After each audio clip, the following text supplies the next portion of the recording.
Welcome to the Podcast Perplexium. Here we discuss all things, the usual and the unusual, the intriguing, the perplexing, and the fun, with ordinary and extraordinary people alike. Come with me now as we dive deep. Let the Podcast Perplexium begin. Hello, listeners, and welcome to the Podcast Perplexium. Before we begin today's episode, I wanted to do two things. First, I wanted to, again, give a quick thank you to Alan for today's episode. And two, I wanted to let you know that the first 5 minutes or so of this episode, unfortunately, the audio is not that great, and it's completely my fault. At the start of this episode, we did not have the microphones oriented correctly, but about 5 minutes in, I realized it and fixed it. So hang in there, guys. The audio quality does get better. Just wanted to give you a heads up on that. And without further ado, here is episode 6 with Alan. Alan, how you doing? Good. Thanks for having me on. Yeah, I've never done a podcast, so I'm excited. Thanks for coming on. So let's talk about what we did last night. Yeah, let's talk about last night. So we both competed in a jiu-jitsu tournament. This was the Jiu-Jitsu World League 9, I believe. Mm-hmm. And it was in Del Mar. Yeah, the big stadium there. It's quite an event. A lot of people, like way more people than I could ever imagine, show up to that. It's a very popular one. And they're always good competitors, always. Jiu-Jitsu World League always has like great competitors show up in every category. Yeah. It's always tough. That was my first time doing that tournament. I've competed, this was my 5th time competing, but the last time I competed was in 2019. Oh wow, yeah, I saw it had been a long time on your post you made. Yeah, been a while. First time competing at Purple Belt. First time competing at the weight class I did, which I'm not going to do that again. Yeah. But so you did the Nogi. Yes, yeah, I did Nogi adult 182 and under. Okay. And yeah, the adult division of Jiu-Jitsu World League is always so challenging. At least I find it to be. I always find like pro competitors, top competitors, just absolute beasts. So give me the summary. How'd it go? Tell me. Well, I went 2-2. I saw that you went. You had a win also. Yeah. And, yeah. I had 3 matches and I won 1, and then I lost 2. That's pretty good though. I think in Jiu-Jitsu World League. I think it like we really underestimate that one. That one is actually pretty good. So if you got a win in there, that's pretty good. Like people really come to battle on that one for some reason. It's like a hot commodity. People really want to win in that one. I have a lot to say about my own performance and everything, but you first. Oh, okay, yeah. So, so I went 2-2, and the first match was just super tough. We were brawling back and forth, just all over each other. And at the end, I scored the takedown. We got to he scored first, and then I scored, and then we were even. And then I got a takedown and passed his guard. And managed to win that way, which I'd much rather play jiu-jitsu, but I showed up with a strategy of just trying to score points. Like I just wanted to score points, play the points game, and try to win.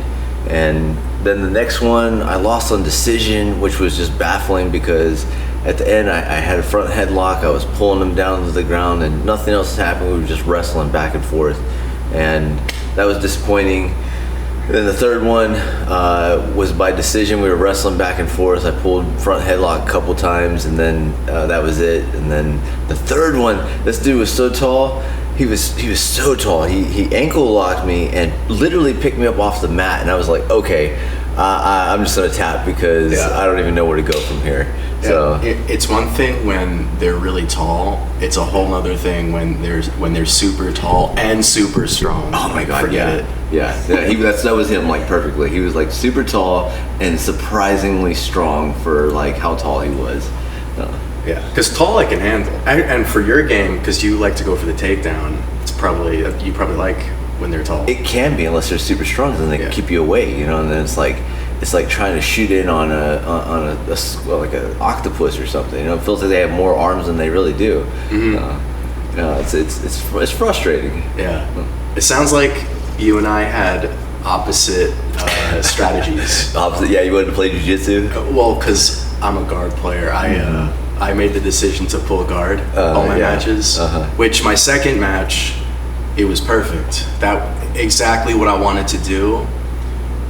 If, like textbook, pulled him in. I basically made my grips. I did the gi. Okay. So made the grips on the gi and then sat to open guard. I did like shin on shin and then went to single leg X. And then from there it became half guard, and then I got him in my closed guard, and then I got my scissor sweep, got on top, got mount. And you just like systematically had him exactly where you... It's exactly what I wanted to do. Yeah. That was my second match. But that's what I wanted to do all my matches. It's funny how that doesn't always work out, right? Like honestly though, that's way more fun. I think I have more fun losing that way than I do if I win the way I did, like standing up. Because at some point in one of the matches where we were just wrestling the whole time, I actually forgot where we were because I got bored. I was like, oh shit, wait, we're wrestling. Like I was that bored. I was like, oh fuck, this is really boring. I'm just gonna make a quick adjustment right here. I think we gotta speak like right in front of it like that. Yeah, no problem. We're good. Yeah, it was kind of boring to just sit there and wrestle and wrestle and wrestle. I literally forgot where I was, and I would much rather get to the ground, try to do some jiu-jitsu. Even if they pass my guard, try to submit them several times. You know what I mean? Like that's way more fun to me.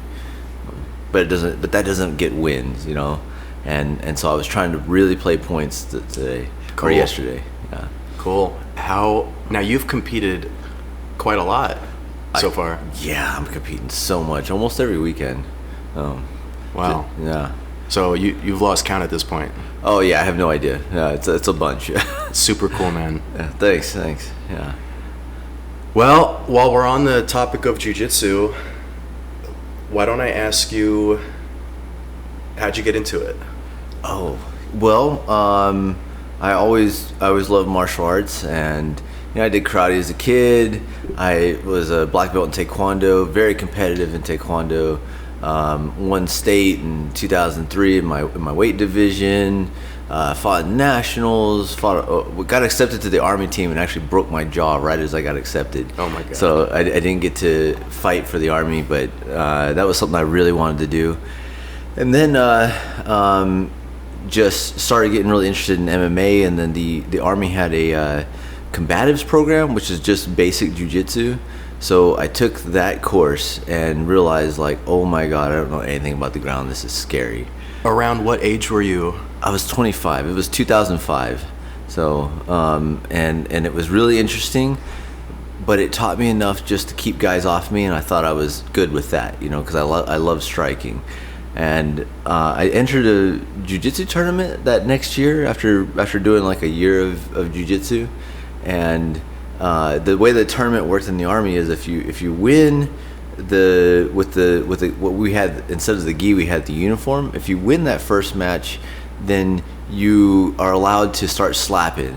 And if you win that second match, you're allowed to kick and slap. And you take the uniform off. Oh, that's interesting. Yeah. So the most dangerous person becomes more and more dangerous. Right, yeah. and then if you win that, you put on MMA gloves and start actually fighting. I had no idea that was going to happen. So my first MMA fight was my first jiu-jitsu competition as well. And I had no idea that it was going to go that route. I had no clue where it was going. I just showed up and was like, yeah, let's do some jiu-jitsu, or whatever. And bam, next thing you know it, I'm in a ring with gloves on with this guy who was very prepared to do MMA, and it showed. Wow. That's intense. It was pretty intense. It was pretty scary. I almost wanted to say no. So. Wow. So this was when you were around 25. Yeah, at that 25 is when I started jiu-jitsu. 26 was that tournament. Okay. And then at what point did you realize that you really loved it and you wanted to commit to jiu-jitsu?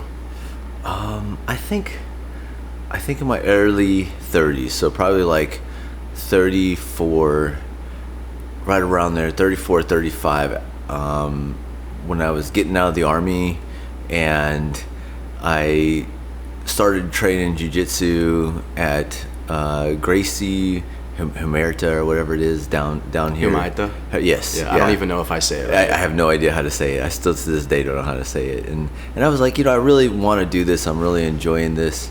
And I think at that point I had committed to wanting to do jiu-jitsu. And I think that was like 2014 2014. Yeah, right around there. Mm-hmm. Cool. And for you, it was always no-gi until recently. Yeah. I really was only interested in no-gi until recently, and the gi is starting to kind of grow on me over the last few months.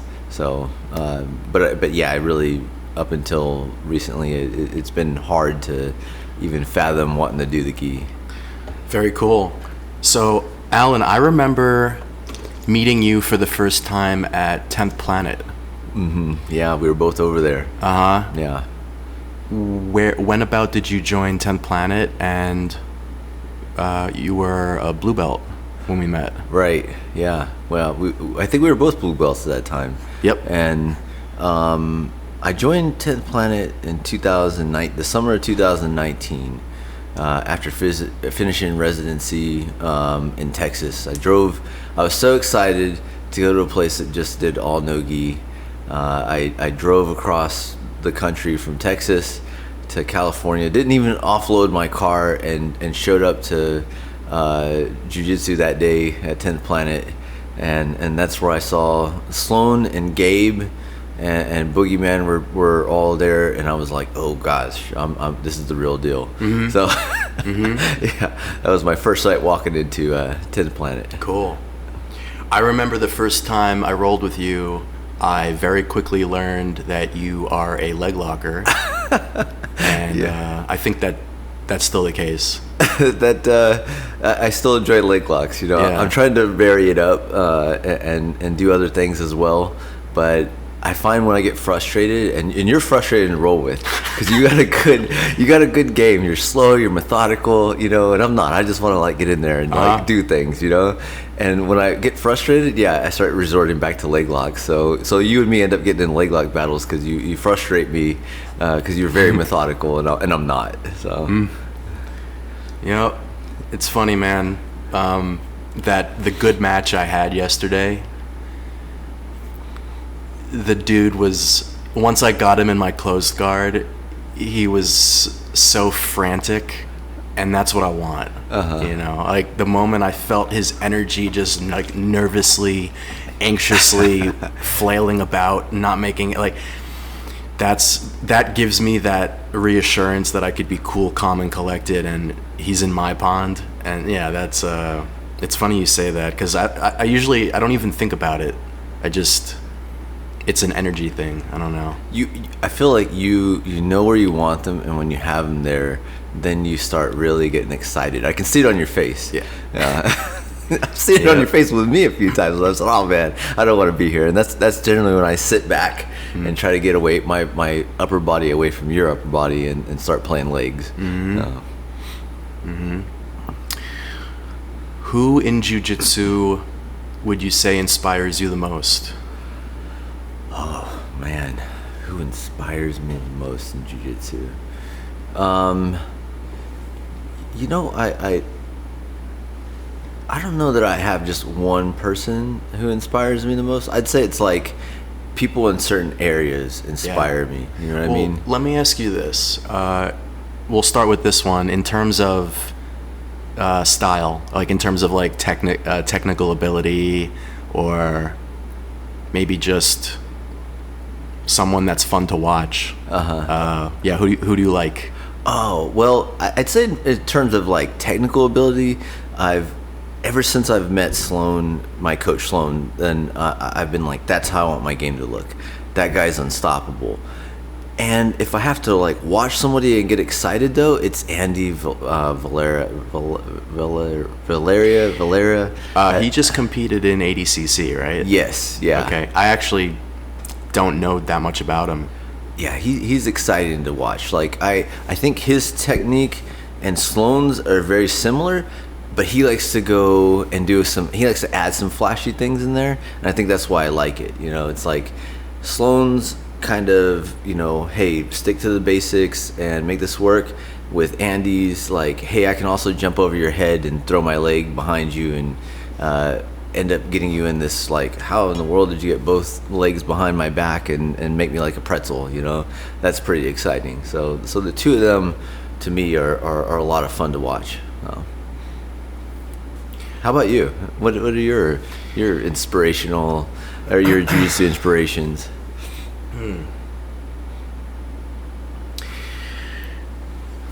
This is gonna sound, how do I say?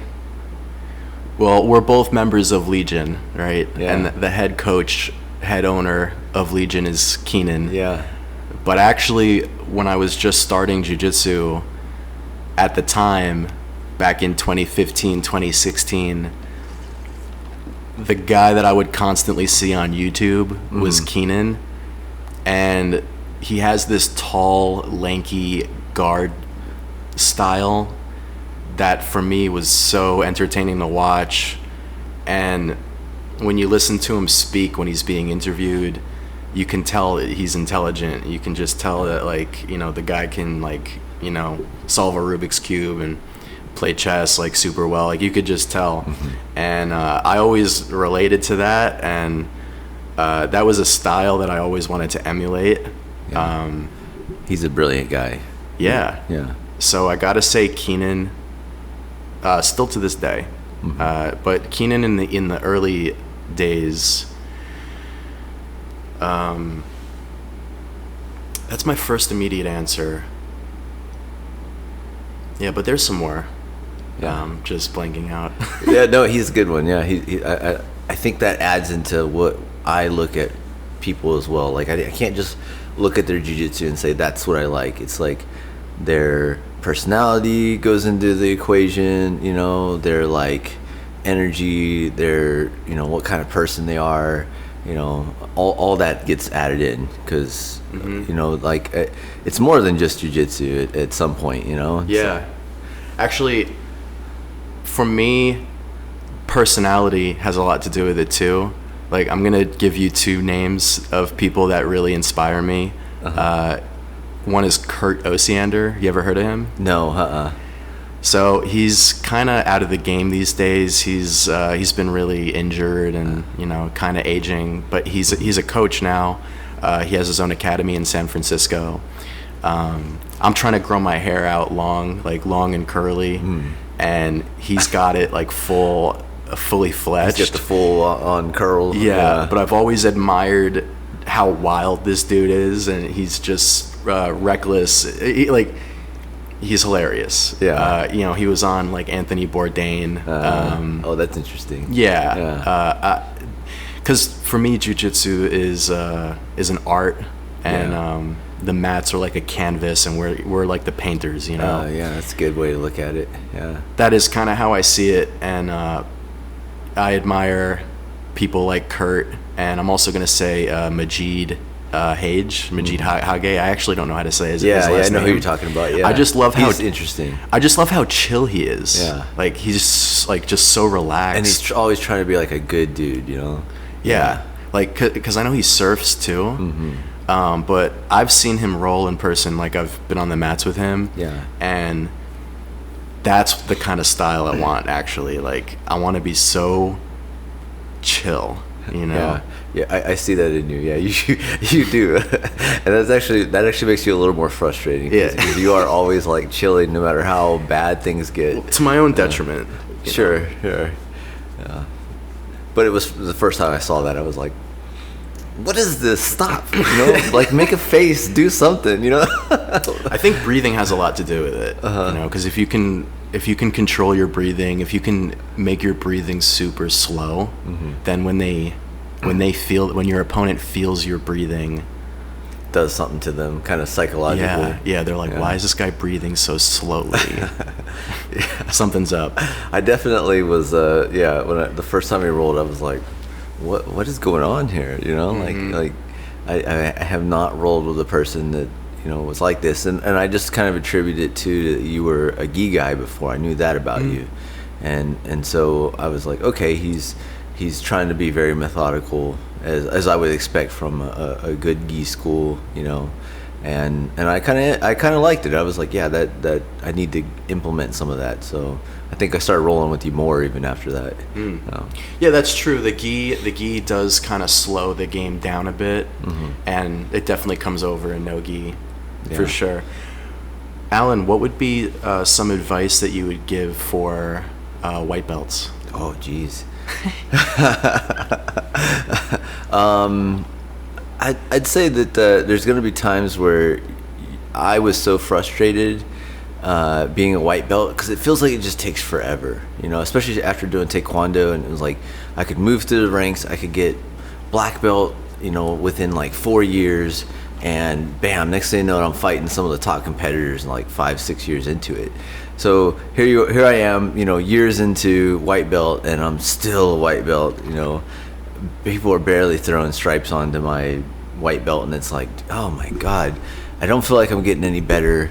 And I'd say do what makes you happy, right? So if you're in a school and you don't feel like you're getting any better, and it's been years, and you don't feel like they're making you comfortable or at home, or you don't feel like they're family, you're spending a lot of time with them. Like just move on and go find somebody that does make you happy and make you better at jiu-jitsu. You're investing a lot of time in this. Get good at it. It's okay to want to get good at it. That's probably why you're there. You want to make friends, and you want to be good at it, and you want to have some family. So if you're not getting those, just move on and find a place that will make you feel that. Because if not, that's so frustrating to put that much time and effort into something and feel like you go home feeling yucky when it's a thing that can make you go home and feel incredible. So. Yeah, if you're not enjoying it, then evaluate how you're spending your time. Yeah, absolutely. Yeah, change something. Whether it's the environment, whether it's how you're doing it, whether it's the time in the classes, something has to change. Yeah. And after a few years, I think you can figure out like, oh yeah, something here is not working. So how you feeling right now? I feel pretty good, other than I'm a little wrecked from yesterday. Usually after the tournaments, I don't feel too bad, but these were some really good battles. It was exactly what I was looking for, but wrecked enough not to go to open mat today, which is pretty rare for me. So how do you feel? I have to concur. I'm going to go for a run today. My upper body, actually, like my shoulders. Like the first match I had, so I definitely should not do that weight class again. Got to lose some weight. What weight class was it? I was in the 222 and under. Oh yeah, that's a big weight class. Well, you know those are some big boys. You know what it is? 2 weeks ago, I weighed 220, and I'm not good with cutting weight, so I made a decision. I was just like, all right, I'm just gonna do this one. And by the way, my whole attitude for this tournament was like, screw it. Like, just go out there. It doesn't matter. Like, I really didn't prepare any more than just regular jiu-jitsu training. I really didn't do any like special cardio. I didn't do like my sprint training that I used to do in my like super active blue belt days. Lifting here and there, nothing like super meticulous. I might as well, like, so my first match yesterday was at 10 a.m. I showed up at like 9:45. I might as well have just rolled out of the bed and like got on the mats. Yeah. But I've heard Andres talk about competing as collecting data. And so I kind of went in with the attitude of, well, I've never collected data with these parameters. I've never gone in so nonchalant, so like carefree. So let's go see how this turns out. Because I know that there's some people that will go out there like that and tear it up. And I was like, well, let's see what happens if I do it. And That makes sense. Yeah. I kind of learned that I shouldn't do that. that was data that says don't do that. Yeah, but that's the thing. Like, you got to go collect the data. You do. And, Yeah, you have so to. long as you can leave injury free, it's a win. You know. That makes sense. Yeah, I think what you did probably was necessary, because what if you did perform well that way? Yeah, well, then I would know, like, hey, that's the kind of, like, That's the way to show up. competitor I am. Yeah. You know? Right. But the first match I had, man, like, the dude was just so relentlessly heavy on me, you know? Yeah. At 220, that could use a little bit of, that's a little extra gravity there. Yeah, so I was, like, framing and, like, trying to push him off, and, like, my shoulders just complete. So my upper body's done. It's crazy how much adrenaline you will spend. It's crazy, like, how much it's only 3 matches, and when we train, we'll do like 6-7 rolls sometimes in a night. Yeah. But you know, But it's like extra because they're really trying to win. When we're just rolling, you're trying to collect data, you're trying new things, you're experimenting, and you're not as worried about winning. You know, like nobody really wants to lose, but you're not going to get to the point where you're gonna maybe give a little extra on a sweep, or you know, you might just be like, oh, that didn't work, let me see what the other side does or something. You know. Yep. All right, so we've talked a lot about jiu-jitsu so far. Sure. Let's shift gears and let's get a little bit more interesting. Let's go deep. Let's do it. Yeah. Let's go swimming. Let's dive deep. Okay. Okay. How about this one? Let's start with this one, Alan. And by the way, anything I ask you, you know, if you're not comfortable talking about it, you know, you just let me know. I think there'll be very few things that I'm not willing to talk about. So yeah, if anything. Okay, let's start with this one. What was the scariest moment of your life? Oh, scariest moment of my life. There's been a bunch, you know. I could say Iraq, but I think in Iraq, I was with the notion that I'm okay with dying, so it wasn't that scary, because I was like, okay, it doesn't matter if I die, I don't know, you know, it's quick. I just get hit by an IED and I'm dead. Cool. And so I kind of accepted that. So that wasn't as scary. I kind of felt it when I came back. I had dreams and stuff, you know. But then I think the cancer, right? The shock of the doctor telling me, hey, this is a really aggressive cancer, and you need to prepare yourself in case you don't make it, because there's a good chance you might not. And I was like, what the hell? You know, I didn't expect you to say that. I thought you were going to say, we're good at cancer and we'll fix it. And it mattered more then because I had a son. And, you know, when I was in Iraq, I didn't have any kids or anything. There was nothing to go home to. So it was kind of like, okay, cool, you know, live or die, whatever. Go out there, try to you know, make shit happen. Try to go and you know, do some valorous stuff. You know, it was like, I felt like all I could do was succeed. Where with the cancer, it was like I felt all I could do was just try to survive. So I think that was scarier, you know, because the son was at risk too. You know, like I didn't want him growing up, my kid Milan, without a father. You know, and so I think it hit me, especially during chemo, when I would like throw up and I'd look over and I'd see his face and he's freaking out. He doesn't know what's going on, and I'm thrown to the point of passing out, you know. And I was like, oh God, I gotta make it through this. I can't leave him without a dad. Like that would suck. So that was probably the scariest moment. Even though Iraq, I think there was times where I was pretty terrified. But I was just accepting that, like, probably gonna die, you know. Just do it, you know. No. So when I met you, I remember you shaved your head, and I wasn't sure, but I thought maybe that's what. So you were on chemotherapy. Yeah. So, yeah, tell me about that. I mean, what? So like. For how long did you have to fight it? And what cancer was it, by the way? Yeah, it was testicular and lymphomic. So I found out the month before the COVID lockdowns. We were at a conference, and I went to take a piss, and I was like, "Oh, that doesn't feel right. That lump was never there. Something's wrong. I think that's cancer." So I went and got the sample, or did all the testing and everything, and they were slow to get back to me because COVID breaks out shortly after, and everything went to crap. So the cancer was a super aggressive form. There was 3 forms, and one of them was super aggressive, and it started to spread. So they did the surgery eventually. It took some time. That was like months down the road from finding it, and then I had to do chemo because of how long it was there and the spread. So the chemo sucks. Like the doctor told me, he's like, "This is gonna be really tough," and I was like, "It can't be that bad, right? I've been through it all. I've done it all. It's cool. Well, let's do this." And he's like, "Okay, it's gonna be tough."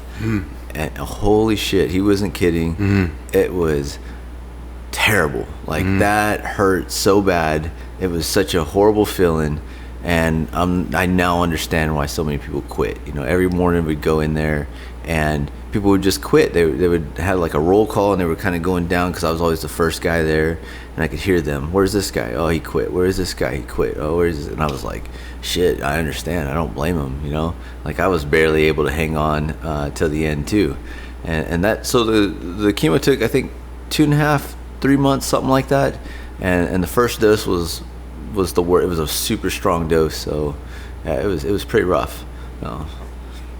And you were doing jiu-jitsu the whole time. I was doing what I could with jiu-jitsu. Yeah. You were always. I always saw you on the mats. Yeah, I would either sit off to the side and watch, or once it was finally done, then I 3 days after the chemo was done, I started rolling again. And then during the chemo, I was getting private lessons from Sloan, and I had to go super slow at that time though, because like any slight motion and I was ready to just yak my guts up. So, but I told myself, like, part of me wanting to get through to motivate myself was, hey, you're not good at jiu-jitsu yet. You told yourself you were going to get good at this before you died. I'd probably say the same thing in my own. Yeah, it's like, I'm not a black belt yet. Yeah, that's what I was kind of saying to it's myself. Not my destiny to end here. It's like, yeah, this doesn't end here. Like, yeah, this is no. You suck at this. You can't. This isn't where you stop. Yeah. Hell yeah, dude. You're a warrior. Oh, thanks, man. Yeah. Oh. What are your thoughts about God? Oh man, that's a question I everybody wishes they had the answer to. Do I think all this shit was made on accident? No, I don't think so. Do I think we have any idea on it? Fuck no, I don't think we have any idea on it. God's a giant question. There's all these religions, and everybody's trying to find the answer, and I don't think we were meant to get that answer. Like that answer is so much bigger than any of us. But I think they're all kind of saying the same thing. Like, try to be your best person, right? And know that you're gonna fuck up, but there's different ways we'll forgive you. Whatever, blah blah blah. Just try to be your best, and that seems to be like, for whatever reason, whether it was like they were just trying to keep order from chaos, or whether that was like a real message from God, it all seems to be the same message to me. So I don't know what to think about it. What do you think about it?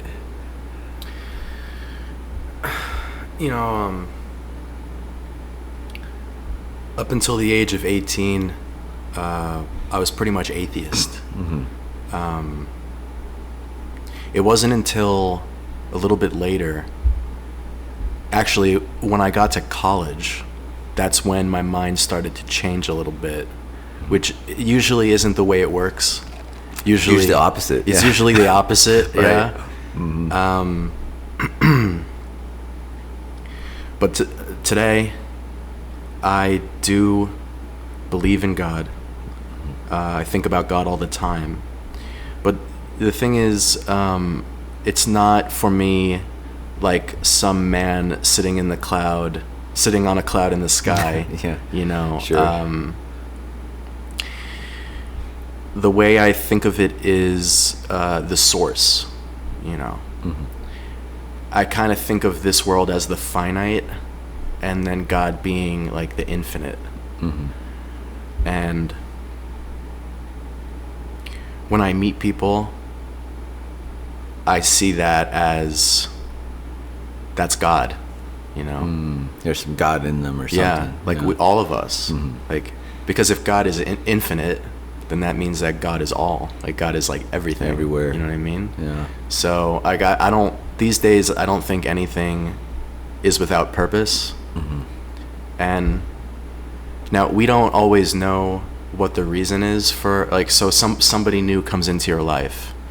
You don't know whether it's going to be good or bad. You don't know what the message is, but it's intentional, you know.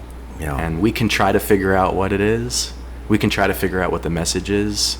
And sometimes we're right. Mm-hmm. Sometimes we know what it is, and sometimes we think we know, but we're totally off. Right. And I think it's fun not knowing, you know. Mm-hmm. And by the way, if we did know, we knew everything, then we would be God. Yeah, and we'd be bored. Yeah. Right. It would be boring. Yeah. Exactly. You know, one thing I will say on that too is that the more of a conspiracy theorist I become, the more I start to believe in God. So I think it's because the deeper I get into the people in charge and the maybe more evil their plots are, the more I'm like, yeah, God becomes really important. So that's been something that has maybe drawn me a little closer to going, there's something to this. So I just wanted to add that in there because, as you know, I'm a bit of a conspiracy theorist. So let me ask you this: so you said that you have a son. I have two. You have two sons. Yeah. Mm-hmm. So you're married.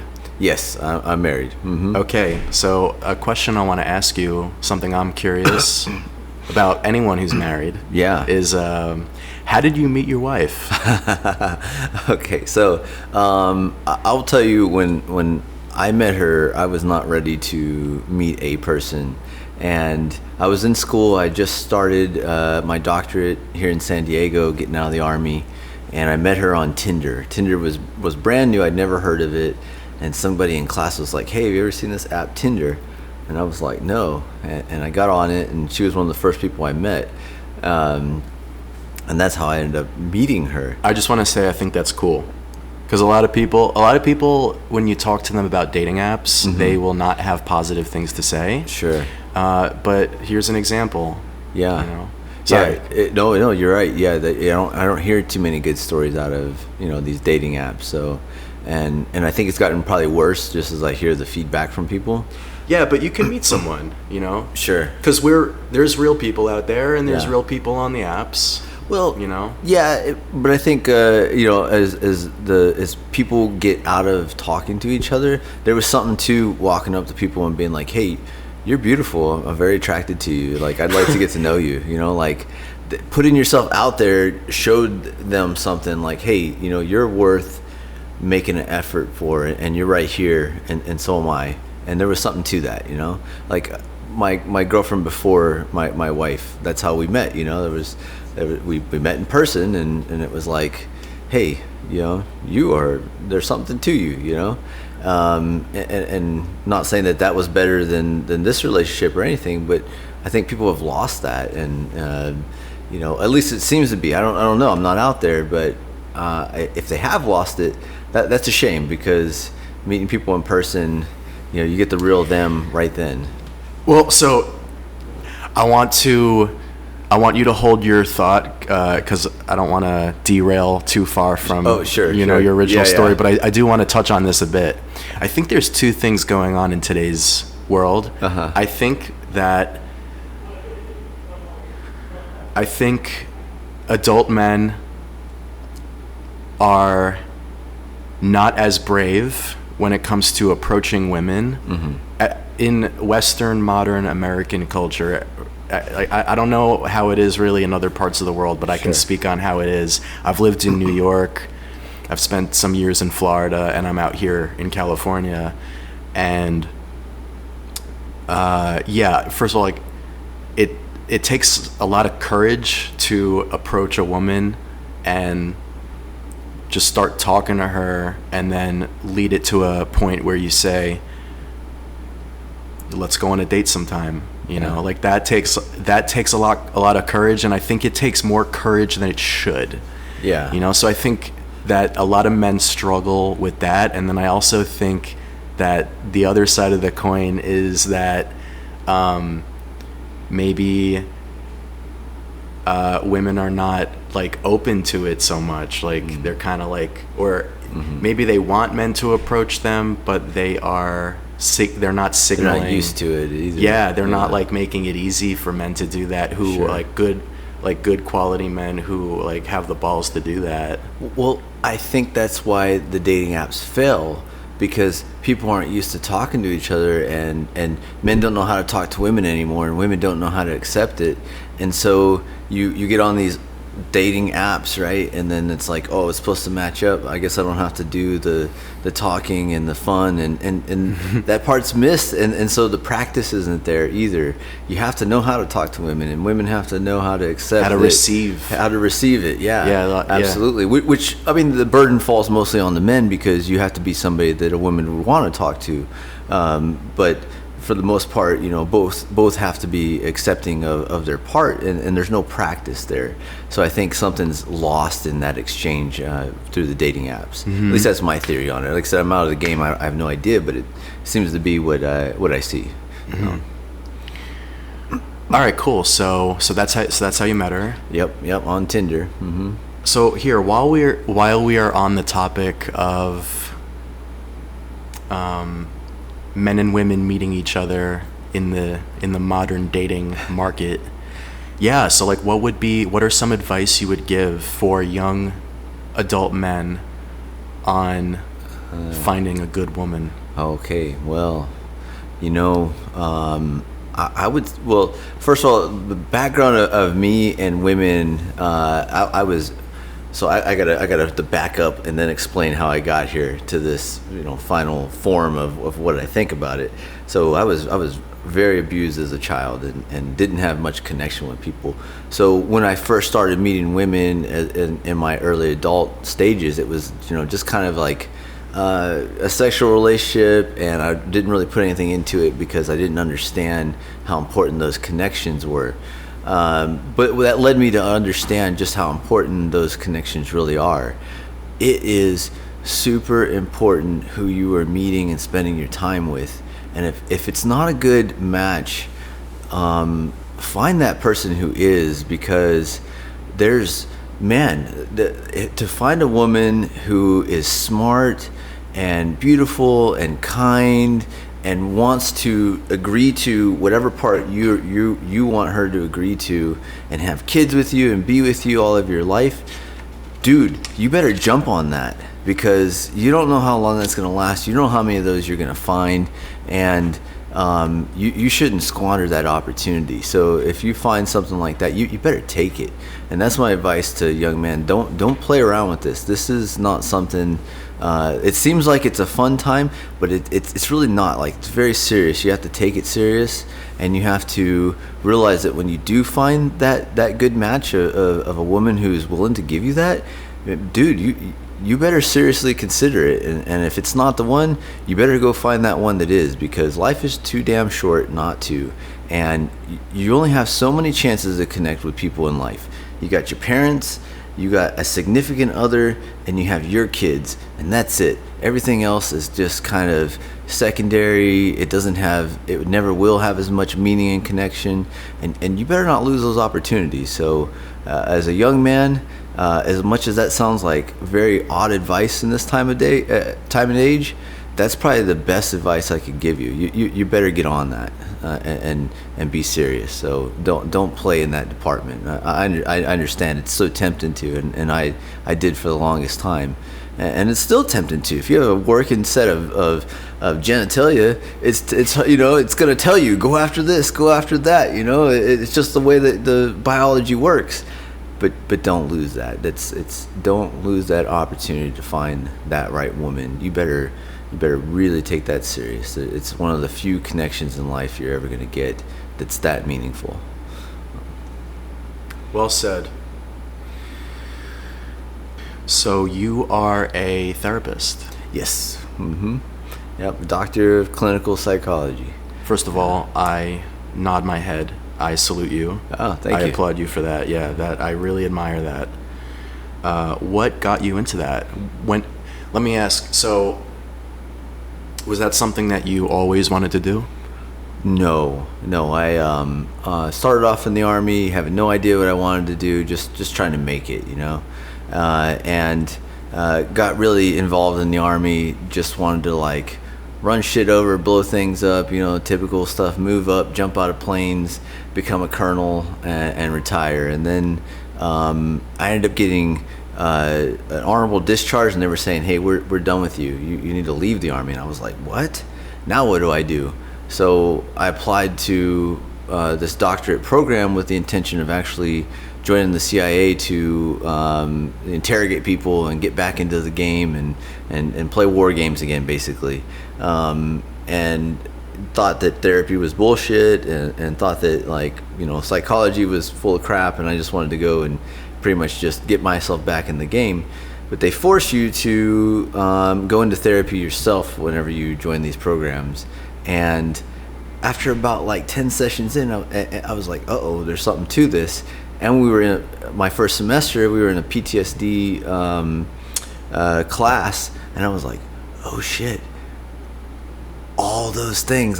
Oh man, that's me. I was like, oh, that was so shocking and so enlightening. And I was like, okay, I gotta work on some stuff, Mm-hmm. And so I started working real hard on figuring that out. I knew there was a problem, but I never believed in PTSD. I didn't believe that was a thing, and I'd had it my whole life.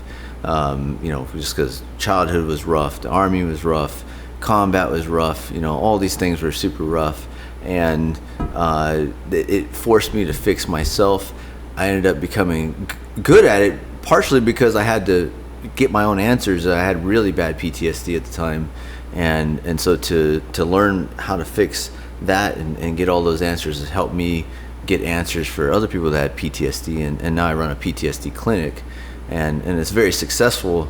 We've got over a 90% cure rate. So, but a lot of that is because I had to find those answers of what's going to work and fix these things.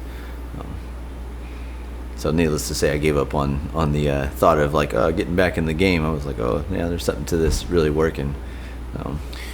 So for how long now have you been doing your private practice of therapy? I work for a private hospital actually, and so I've been working for them for 3 years running that PTSD program. And before that, I was out at the VA in Texas, and then before that, just all around, just doing schooling here in San Diego in different PTSD programs.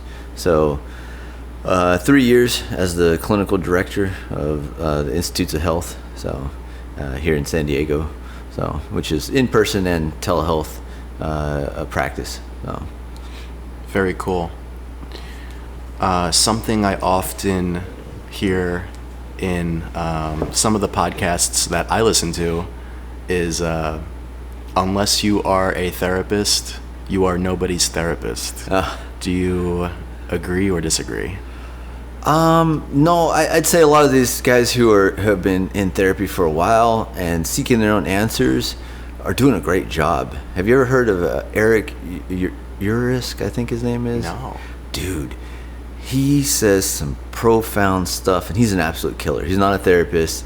He is like a head coach over at Victory, and he says great things, and he has great resources, and he's not trying to be a therapist, but he's putting his good information out there, and a lot of these fighters do, a lot of these jiu-jitsu practitioners do, because they're smart. Like jiu-jitsu attracts these smart people that want answers, and they're finding answers, and they're sharing them, and they're spreading them. Like, if you can go and get these good answers all around, but that's just the problem is you don't know who has good answers. Even as you're getting therapists, some of them don't have good answers, but some of them have great answers, and when they're sharing them and spreading them, it's like that's great.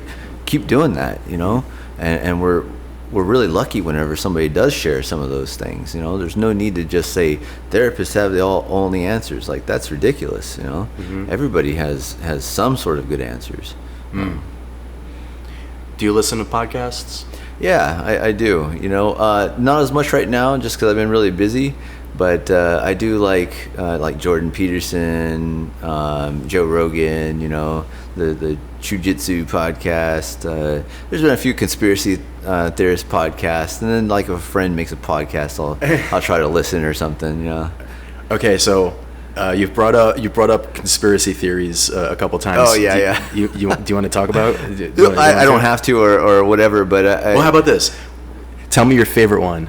Oh man, my favorite one is about the chemtrails, right? So when planes are spraying everything in the air, I'll go out and like film them, and I'm like, there's those fucking guys are again spraying, and everybody's like, oh, you're crazy, like that's just the condensation or whatever, and I'm like, no, they are spraying, and then I'll find things, and it's like, here's an obvious one that I can point to the sky. Yeah. So just for our listeners who may not know what the chemtrails conspiracy theory is, can you give like a basic synopsis? Sure, yeah. So people like Bill Gates are saying that they want to change the environment to fix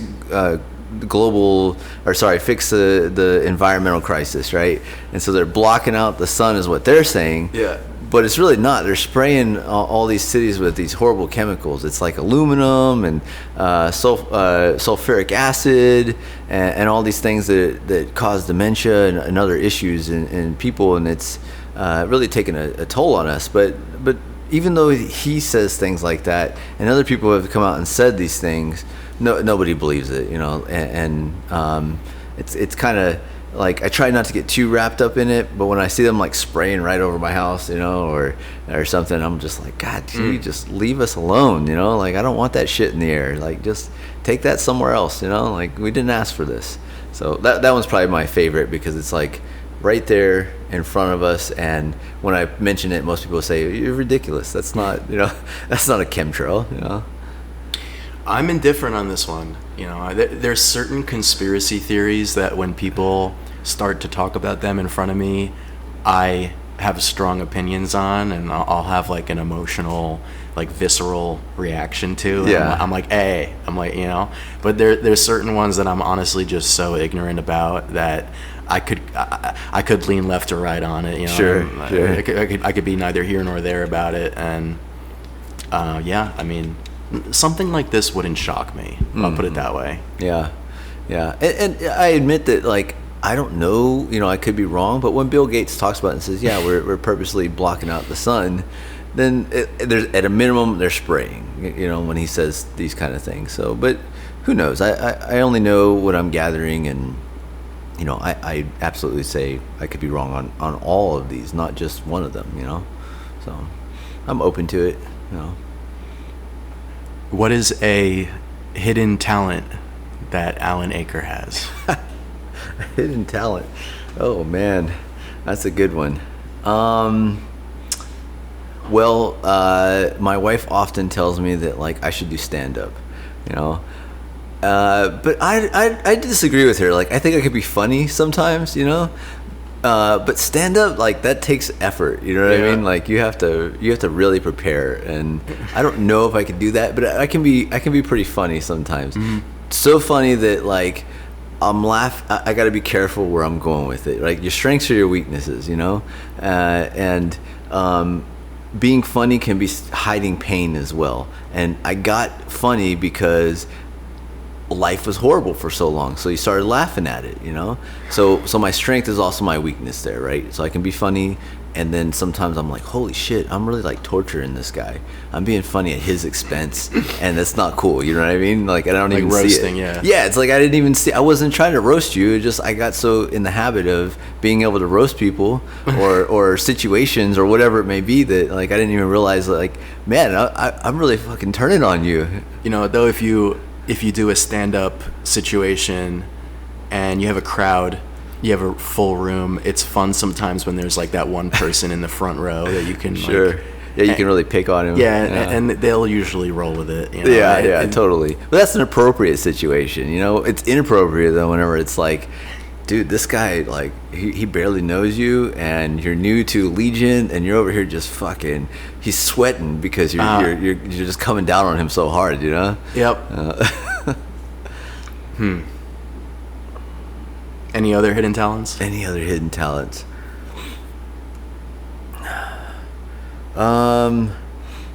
Let's see.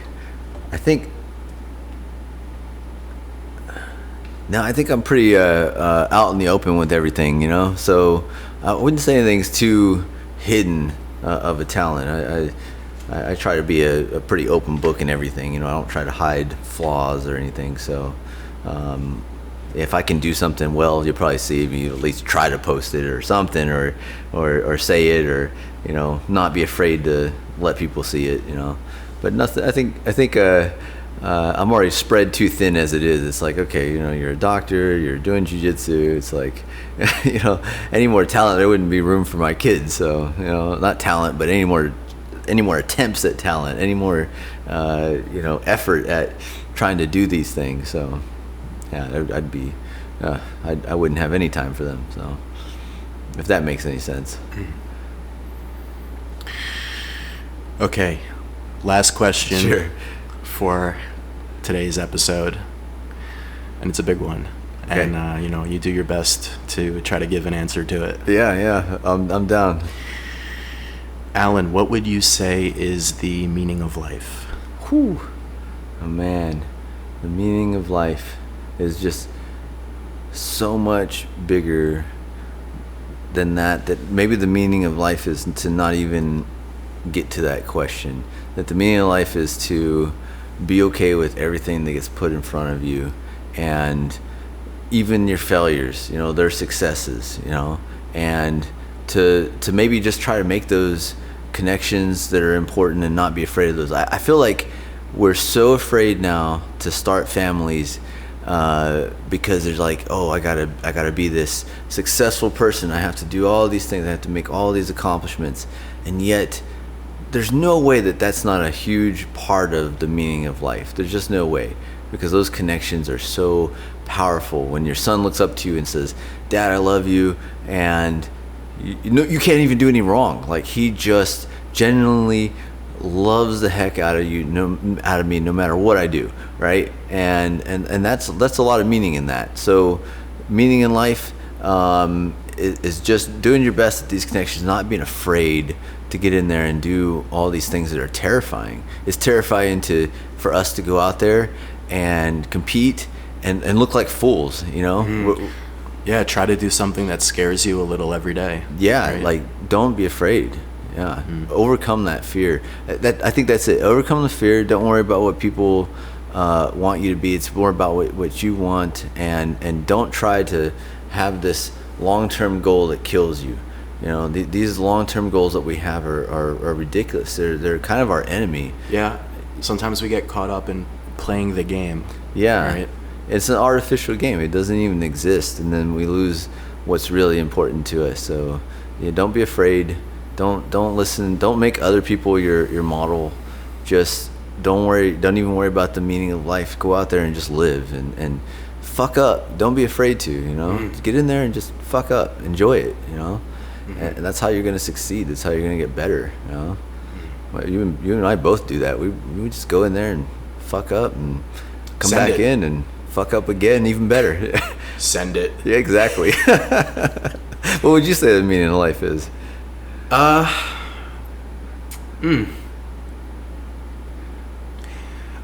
would first echo everything that you said.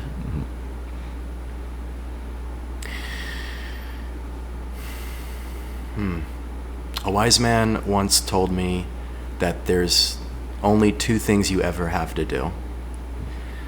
One is choose wisely, and then two, do well. And I think that's the best you can do. I think that's all you can do. Sure. Yeah. And when we were talking about God before, and I was framing it in terms of the infinite source and us being the finite creation, well, that would mean that if the source is infinite, that would mean there's nothing for the source to gain. It already has everything. Mm-hmm. So the only purpose for the source is to give. And that means that our purpose then is to receive. Mm-hmm. So I think that we have to realize that life is a gift. It's a precious gift. And sometimes we need to just be receptive, We have to realize that our position, the position that we're in, is the receiver, and that's enough. Mm-hmm. So that's my best. Sure. Yeah. That's my best response. Yeah. It's kind of a general term for every interaction that you're running into.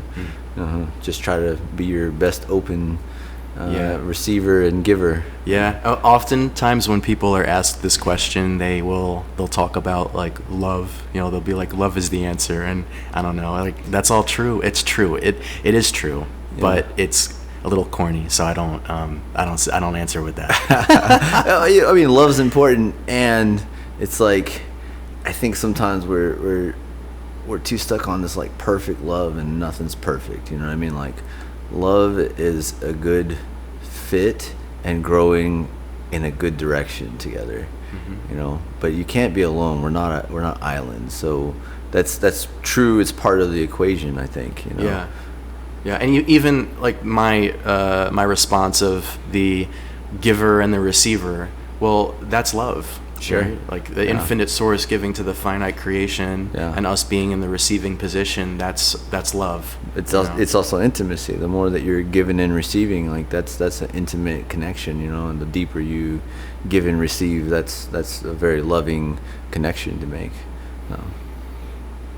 Well said, Alan. Thank you so much for coming on this podcast this morning with me. And thank you for being so vulnerable and like open and honest.